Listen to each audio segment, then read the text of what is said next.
Esther 5:2a, Vayehi chirot hamelech et Esther hamalka omedet bechatzer nasa'ah hein ba'enaiv.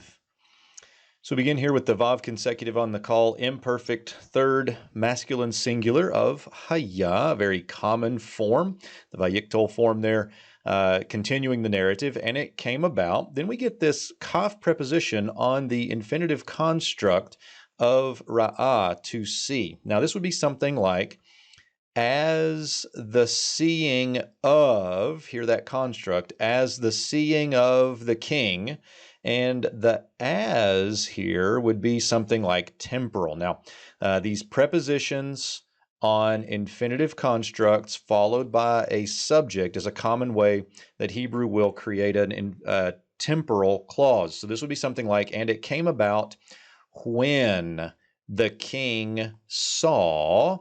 And then notice how this turns into a temporal clause. Even though we've got a non-finite verb, notice we get a direct object. When the king saw Esther, the queen, so here's an appositional modifier further defining who she is. So this is Esther, the queen. The king saw her standing. Here's the call participle, feminine singular. This is what I call a T-form participle because of this tav at the end, and notice the segalization, so omedet.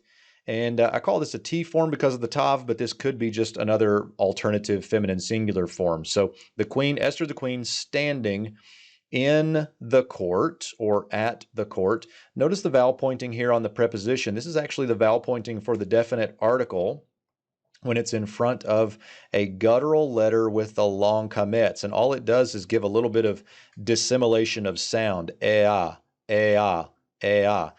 So it's a little bit of a unique pointing there, but this is the bait preposition with the definite article. So in the court is exactly right. And then we get the feminine singular, third feminine singular call perfect of the root nasa. She lifted up favor in his eyes, or she carried favor in his eyes. Now, it's a bit of an odd usage of the word carry. Halot lists this definition under carry, but with a parenthetical that says to win favor, and I think that's fine. The idea of carry here would be something like, he carries himself with such honor, or, she carries herself with such dignity. Somebody's not literally carrying themselves, but the idea is they're displaying this quality, or in this case, in the eyes of the king, he is seeing favor and seeing her with favor.